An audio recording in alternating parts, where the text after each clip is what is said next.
radās ideja pavisam nejauši, jo gribējās piedāvāt iedzīvotājiem un viesiem kaut ko jaunu, kaut ko neparastu.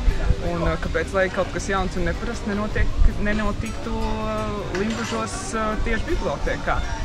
Saliekot galvas kopā, izdomājām, ka šie ēdieni varētu būt, ēdienu nosaukumi varētu būt paslēpti arī kādā grāmatā, grāmatu nosaukumā.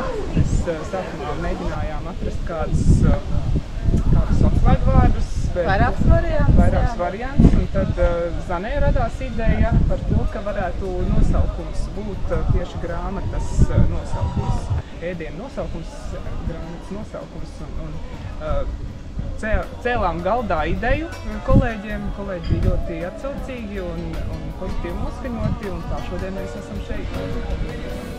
Cilvēki nav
un kāpēc arī bibliotēkā notiek māju kafejnīca.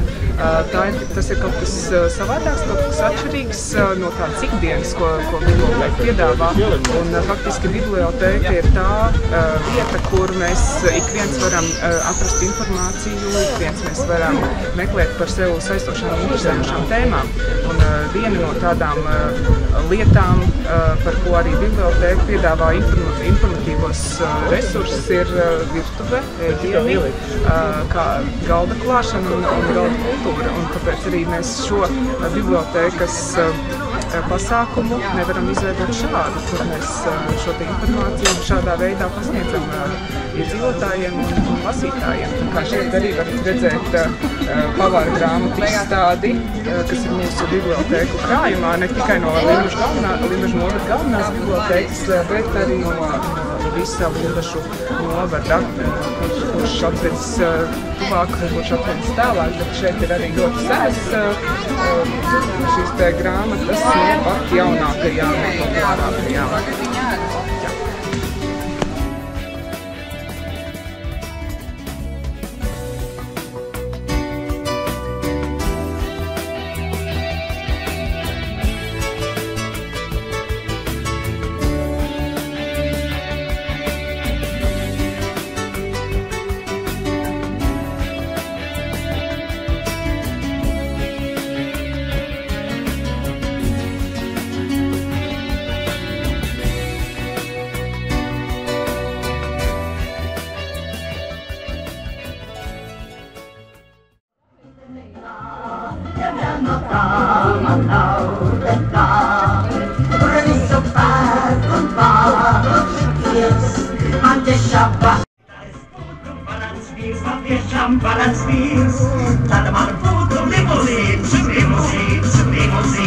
Und Gastraut in Stadtzeit, du machst halt als Brandariz.